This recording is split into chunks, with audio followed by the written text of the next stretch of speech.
Good morning. Welcome to Luana's Urban Voices. Thank you guys very much for tuning in. Also, thank you for the comments. I really appreciate it when you guys give me feedback. I want to do this and I want to get better. I'm going to try and learn some little tricks to make my channel pop a little. So bear with me. I'm still learning. Um, Today on Luana's Urban Voices, we're going to talk about the Katt Williams interview. Wow. Katt went in there and blew it up. Um, when I first was listening to the interview, it seemed that Kat felt a little he came off a little bitter at first, like, Kevin Hart's not funny, this, that, and the other. And he just came across to me as he was a little bit, bitter because he is funny. He's got a bunch of Netflix specials or comedy specials, and Cat Williams is funny. But Cat Williams also has a lot of no shows to some of his shows. I know when I was in St. Louis and I had tickets to see Cat Williams, the show got canceled and we don't know why. And it was never rescheduled. So I missed the opportunity of seeing him live in St. Louis. So Cat's had his fair share of, no shows, showing up late, um, things like that. So, I just felt like maybe in the beginning of the interview or in the middle of the interview when he was talking about the different um, people that maybe it was a little bit bitter. But he said some things that started to make sense. And I was like, wait a minute, maybe he isn't bitter. Maybe this man is speaking facts because he said that Kevin Hart is not really that funny, nor nor the Plastic Cup Boys. So I've seen Kevin Hart live. I've seen him live, and when I saw Kevin Hart live, and his opening act was his the Plastic Cup Boys, they weren't funny. I mean, they might have had one joke that made you kind of, but that was it. They weren't that funny to me. But the whole show was about Kevin Hart anyway, so it didn't matter if they were funny or not. So then I watched the Kevin Hart show, and some of the stories he told were funny. Not all of them, but wasn't a bad show. Do I think he is the greatest comedian? No. Is he in my top 10 of all-time great comedians? Probably not. But he's not, he's okay. The thing I have with Kevin Hart is when he's acting, he's the same character in every movie he's in. He doesn't have a range or he's not able to play anything other than himself as the character. But he doesn't have any real acting talents, in my opinion. When you talk about comedians who can act, Eddie Murphy, Michael Epps, who else? I thought Gary Owens did a pretty good job in um, Think Like a Man. So there's certain comedians that can actually act, um, that don't always come across as themselves. I think Cedric the Entertainer is not a bad actor. Um, but to me, every movie Kevin Hart does, it's Kevin Hart. It's his personality that comes through, and he doesn't have any range to play the character that he's supposed to be playing. He just plays Kevin Hart in different roles. And so I don't think as an actor he's all that great, but he is big. So hey, make your money, boo. Make your money. I mean, can't be mad at him for that. But um when Cat Williams started talking about all these different comedians, I was like, wow. So he said Steve Harvey stole some jokes from Mark Curry. So I went back and looked at some of Mark Curry's work before Steve Harvey. And remember Hanging with Mr. Cooper, where Mark wore all those loud suits and he was a teacher?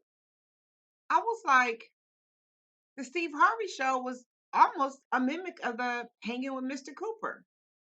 But then I got to thinking, you had Living Single and Girlfriends. Basically the same concept, different storylines, but basically the same concept.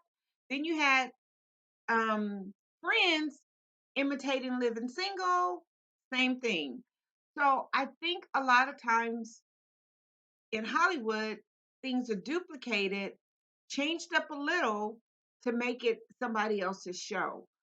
So I was kind of like, okay, I can kind of see where Kat's going with that. But did Steve Harvey really steal Mark Curry jokes? And then when you go back, you're saying he did steal some of them. I mean, some of Steve Harvey's materials have to be original. Like when he was talking about his niece's wedding, I hope that was what happened at his niece's wedding. He wasn't just making that up. Um, when he talked about his trip to Africa, I hope that's what really happened and he wasn't stealing somebody else's material. But to find out that Steve Harvey, one of the kings of comedy, doesn't have original material, that's interesting. Cedric the Entertainer, one of the kings of comedy, who stole some of Katt's jokes, that's interesting. And not only did Cedric the Entertainer steal some of, I won't say he stole Katt's jokes, but he did steal the joke about Mama Nish's from Designing Women. And I was like, oh my gosh. So then that made me think, you know how when people are when they sing songs, they're singers? Not all the singers write their songs. Somebody else writes their songs for them and they sing and deliver the song. So maybe that's what happened. The guy who wrote the Mama Nish's joke thought maybe Cedric can bring it back and he wrote it for Cedric. I mean, comedians have ghostwriters, so maybe that's what happened. Maybe someone wrote it and Cedric the Entertainer didn't realize he was stealing someone else's joke because it was written for him by somebody else who gave it to him. Maybe the same thing with Steve Harvey. Maybe somebody was writing jokes for him and happened to take a few jokes from Mark Curry and use them. Um, does people? I mean, because some people are naturally funny and some people need help. So that was interesting to me when he talked about Tiffany Haddish. She's not funny. I've seen her. Tiffany Haddish is not funny, but she's been on her grind for a long time trying to get where she is. So you can't be mad at Tiffany Haddish for hitting that level. She's been on her grind for a minute. She's been doing what she had to do to get um popular. So I'm not mad at her for that, but I don't think she's that funny stand up. Um, when Katt Williams said that he had all of these comedy specials and Cedric didn't have any comedy specials, I had to go look that up for myself. So Cedric has one comedy special that features him. Then he has a few comedy specials where he's the host. But just to have a comedy special that's all about him, he doesn't really have but one. So that was interesting but when you look at his acting credits, oh my gosh, he has a list this long of all of the movies and TV shows and things like that he's been in.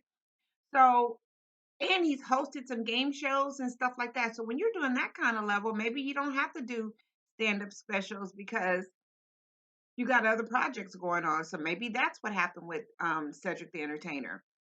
Steve Harvey, same thing. Steve Harvey doesn't necessarily have to do stand up anymore because he has enough shows to, I guess, supplement his income instead of doing comedy shows. Um, so I thought that was, I'm trying to justify why, these people aren't doing all these comedy shows. Then I thought Chris Rock, he still does quite a few comedy shows and movies and TV shows. So maybe you can do it all. Maybe you can't. Maybe people have chose to do different things in their career. But Katt Williams said some things that were so what's the word I'm looking? I want to say inflammatory, but I don't know if that's the right word. Maybe y'all can help me out with it later. But he said some things so crazy that other comedians had to come out and or other people that he talked about had to come out and say something. They had to come out and um refute what not refute what Cat was saying or try to correct what Cat was saying or try to explain their side of what Cat was saying. I thought that was interesting because if somebody does an interview, throws your name out there, and then you feel the need to respond, does that mean Cat was telling the truth or what? Now, when he talked about Bernie Mac, yeah, Bernie Mac's in my top 10. I always thought Bernie Mac was hilarious. But when he also talked about Bernie Mac and Steve Harvey's relationship, we knew that there was some drama going on with that when Bernie Mac was alive. We knew that. Um, Bernie Mac had said that, him and Steve had a falling out. He never did say why they had a falling out. But we knew he had a falling out. And then when Bernie Mac died, even his daughter had some things to say about those fake friends trying to come back and say how much they're going to miss Bernie Mac when they hadn't talked to him in years and things like that. So we knew there was some fakeness going on with that. Um, when he talked about Gary Owens not crossing over, and I was like, that is true. Gary Owens is pretty funny, and maybe he should have been to a broader audience, but he didn't. Is that because he didn't join the Illuminati or didn't join whatever the supposedly Illuminati is? I don't know. But then when Kat started talking about all these actors and comedians who have joined the so-called Illuminati and ended up marrying light-skinned women with funny faces, I thought I would just die laughing. But then you go back and look at all these comedians, and they do got light-skinned wives with interesting exotic faces. I was like, is Cat Williams onto something? It's kind of like you want it to be that Cat Williams is this bitter person, but it starts to seem like Cat Williams might be speaking the truth on some of this stuff. And then you're kind of like, ooh, what's really going on? So my thoughts on Cat Williams was he said what he said. He did not bite his tongue. He did not mince his words. And he's standing behind everything that he said. So much so that other comedians are coming out to defend themselves against what Cat Williams said. Should Cat Williams be more popular than he is? I don't know. Maybe. But Cat Williams has had a lot of issues that could have hurt his popularity, whereas a lot of other comedians didn't. But we all know that Hollywood comedy, the music business, it's a cutthroat industry. And when you get into it, you got to be able and be willing to be cutthroat. And sometimes you just got to do what you got to do to get to the level that you want to be at. And if you don't compromise and if you don't compromise your values and you don't just take any role, then you are going to be more on the Cat Williams level than you are on the Kevin Hart's level. Kevin Hart wanted to make that money. He wanted to be popular. He did what he had to do. Cat Williams is saying there's certain things I won't do because of my standards. Hey, that's amendable. Amendable. That's admirable too. You can admire that. Hey, stick to your standards and don't change who you are to be part of Hollywood. Um, yeah, I'm all in agreement with that. The last thing Cat Williams said indirectly was, or directly, or however you want to look at it, is that, he would give upcoming comedians who needed that, who done a show, he would give them $1,000. And a lot of comedians have come back and said, yeah, Cat Williams gave me $1,000 after my set. If it was a good set, he gave me money. And I was like, and nobody knows because it wasn't something Cat was going out bragging about, you know? And if he's got the money that he feels like he needs to help a upcoming comedian, that's great. Um, put your money where your mouth is. That's great. Cat has said he's done that. There's other comedians that's helped other comedians as well. Tiffany Haddish did a special with some female comedians that she met along her journey. And now that she was in a position to help them get a show or get a special, she did. And you know what? That's what it's about, giving back. And a lot of comedians are giving back. So that part was interesting that Cat Williams does stuff like that, but other comedians give back too. The other thing that I thought was hilarious was when he said that Michael Blackston was a fake African with a fake accent. I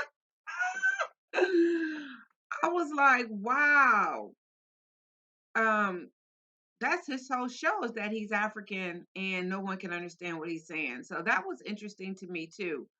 Um, not sure what the beef is between him and Michael Blackston, but he does have a light skinned wife with a interesting face. That's all I'm saying. That's all I'm saying is he does have that. So it just the whole Cat Williams interview, once you look at it and when you look at it in bits and pieces, you don't get the full context. So you really have to go and look at the full interview to get the full context so that you're not just jumping on one or two of the things he said, but you get the context in the way he said it. And this is a cutthroat business. And if you notice, when a comedian is hot, they ride that comedian until he's no longer hot. There was Eddie Murphy, then Martin Lawrence, Chris Rock. Um, who else was popular? For Michael Epps was in a bunch of movies for a minute. Now it's Kevin Hart. Um, when they find someone to ride, they ride that person till his popularity is gone. It is what it is. So I think Cat probably could have gone a little bit further, but if the reason he's saying he didn't was because he stood by his standards, then I say more power to you, Cat. More power to you. Um, he is funny. I didn't get to see him live in St. Louis, but I have seen him live in other states, and um, I watch all of his comedy specials. Is he super funny?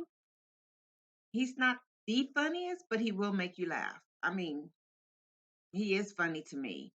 Um, I think that my top 10 of performers, old and new, um, Cat would probably be in my top 10, closer to the end of the top 10. But yeah, I would definitely have Cat Williams in my top 10. And I think some of the things he said, I do believe they were the truth, only delivered the way Cat Williams could deliver the truth. And a part of me thinks that I still get the feeling that maybe he's still a little bitter because he's not as popular as he should be. Um, but like he said, he's getting his comedy shows because people are watching them. They're funny. Um, so I don't know. What do you guys think? I thought it was a interesting interview. It took me 2 days to watch it though, because it was a long interview. And after a while, I just couldn't keep watching. I had to pause it, do other things, then go back and listen and pause it and do other things. So, um, in the course of the 2 days it took me to listen to it, I still hear people responding to Cat Williams and everything that he says because it's interesting. Um, and he mentioned Diddy offering him money to have sex with him. And poor Diddy, I won't say poor Diddy, but Diddy's going through it now. I mean, man, and everybody is calling Diddy out on his behavior. So to hear Cat call him out as well and no response from Diddy, it's like you got to kind of believe what Cat is saying. You kind of think maybe Cat is onto something and maybe he is telling the truth. Who knows? I don't know. But I do know that it was a very interesting interview and that Cat did spill it and gave you the tea. I mean, the pinky out tea, okay? So if you guys enjoyed the Katt Williams interview, tell me what your thoughts were. Tell me what your opinions were and what you thought out of it. Because Katt them put a whole bunch of people on blast, and I'm still waiting to hear everybody's response. Okay? So that's my 2 cents on Katt Williams. You guys have a remarkable day. And as always, always, always, thank you guys for tuning in to Luana's Urban Voices. Please, please, please, if you tune in, please refer a friend. I appreciate it. Thank you guys for the likes. Thank you guys for the comments. I appreciate everything you guys are doing, good, bad, and indifferent. Just keep it coming, and you guys have a wonderful day. And thank you as always. I'm Luana with Luana's Urban Voices. Bye.